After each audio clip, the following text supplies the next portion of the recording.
এটা আপনারা এবার খেয়ে যখন দেখবেন একটা খুব সুন্দর গন্ধ আসবে এবং উপকারীও, টক টক ঝাল ঝাল মিষ্টি সব মিশানো একটা প্লাস আম, এই গরমের পক্ষে খুব উপকারী কাঁচা আম।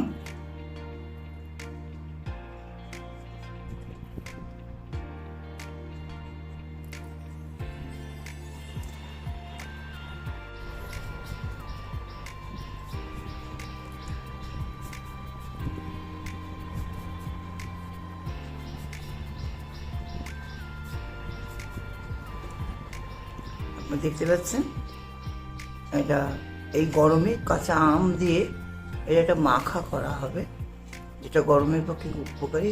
আম, কাঁচা আম তো খুব উপকারী গরমের জন্য। এই আমটাকে আগেই দেখেছেন, আমের ছালটা ছাড়িয়েছি, ছাল ছাড়ার পরে এরকমভাবে কাটছি, ঠিক আছে। এই কাটার পরে মশলা দিয়ে মাখবো। যতটা পাতলা করতে পারবেন ততটাই টেস্টটা ভালো হবে। টেস্টি খাবার, গরমের পক্ষে খুব উপকারী খাবার এবং মুখের রুচির সম্পর্কে সন্দিহান থাকার কিছু নেই।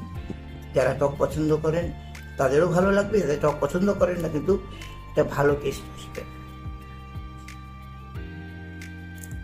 একটু নুন দিলাম, আর এটা আমি দিচ্ছি, এটা হলো লেবু পাতা, একটু শুকনো করেই দেওয়া হচ্ছে ইচ্ছে করে, গন্ধটা তাহলে ভালো আসবে এই লেবু পাতারই। আর হলো এই হলো সর্ষে, কালো সর্ষে নয় কিন্তু, এটা সাদা সর্ষে আমরা বলি, কিন্তু এটা হলুদ সর্ষেটা। এটার সঙ্গে লঙ্কা, একটু হিং আর একটু নুন দিয়ে বাটা রয়েছে, সেটা দিলাম। দিয়ে এবার এটার সঙ্গে একটুখানি চিনি দেব। চিনিটা জাস্ট যে যার যেরকম পছন্দ সেরকম মিষ্টির জন্য ব্যবহার করবেন। এবার এটা ভালো করে মাখবো, মেখে বেশ কিছুক্ষণ রেখে দেবো। দিলে এই আমটা থেকে একটা জল বেরোবে, জলটা বেরোলে আর সব মিশিয়ে একটা সুন্দর গন্ধ আসবে। এটা ঘন্টা দুয়েক যদি রাখা যায় খুব ভালো হয়, আরও বেশি রাখলেও আরও ভালো হবে, তবে অসুবিধা কিছু নেই। এটা এই ভালো করে মাখছি, এই মেখে এর থেকে একটা জল বেরোবে এবং সেই জলটা বেরোলে পরে এইটা আমটা খুব মজে যাবে। মজে গেলে তারপরে যখন খাবেন তখন নিশ্চয়ই বুঝতে পারবেন যে যেমন উপকারিতা তেমন একটা নতুন খাবার এবং মুখের স্বাদটা খুব ভালো লাগবে। গরমের পক্ষে খুব ভালো উপকারী এবং আশা করি আপনারা প্রত্যেকেই এটা ব্যবহার করবে। আমার কথা বলতে গিয়ে মানে ত্বকের জন্য মুখে জলও এসে যাচ্ছে, গন্ধও খুব ভালো পাচ্ছে, আপনারা তো পাবেন না কিন্তু আমার অনুভূতিতেই বুঝতে পারছেন এটা খুব সুন্দর একটা গন্ধ বেরোচ্ছে। এটা বেশ কিছুক্ষণ একটু রাখা হবে, রাখলে যত বেশি রাখবে তত সুবিধা হবে। মিনিমাম 2 ঘন্টা রাখলে সবচেয়ে ভালো হয়। এবার এটা হয়ে গেছে আমার সব কিছু করা, এবার এটা আমি ঢাকা দিয়ে রাখছি।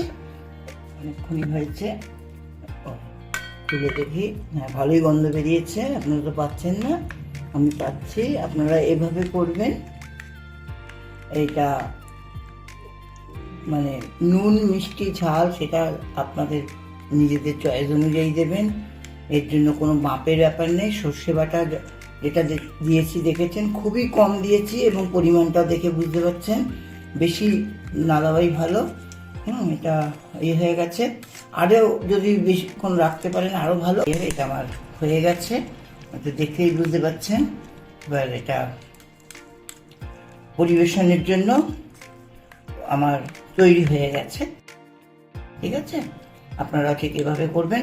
তবে বলে রাখছি, যদি আপনাদের মনে হয় যে একটু বিট নুন দিলে ভালো লাগবে আপনারা দিতে পারেন। আমরা আশা করব আপনারা এই খাবারটা তৈরি করবেন। এই গরমের পক্ষে খুবই ভালো। টক ডাল খাই আমরা, আম মাখা খাই। আম মাখা এইভাবে করলে আমের যে কষ্টটা থেকে যায় সেটা আমাদের যথেষ্ট উপকারী, সেই জন্য আপনাদেরকে এটা দেখালাম। আশা করি আপনারা এটা করে খাবেন এবং আপনারা এই উপকারটা অনুভব করবেন এবং শরীর সুস্থ থাকবে। এই গরমে আপনারা সবাই ভালো থাকবেন এবং আবারও উল্লেখ করছি যে খুব পাতলা খাবার খাবেন, বেশি শুকনো খাবার খাবেন না, কাগজে দেখছেন বিভিন্ন সময় বিভিন্নভাবে প্রচার করা হচ্ছে এই গরম থেকে বাঁচতে বা সুস্থ থাকতে গেলে কিভাবে থাকতে হয়। তার মধ্যে এই আম মাখাটাও কিন্তু একটা বিশেষ উপকারী বলে আমি আপনাদের দেখালাম। এটা করে আপনারা এটা করে খাবেন, ভালো লাগবে। এই গরমে দেখি কি করা যায় সেটা নিয়ে আবার আপনাদের কাছে আমি ফিরে আসবো। নমস্কার।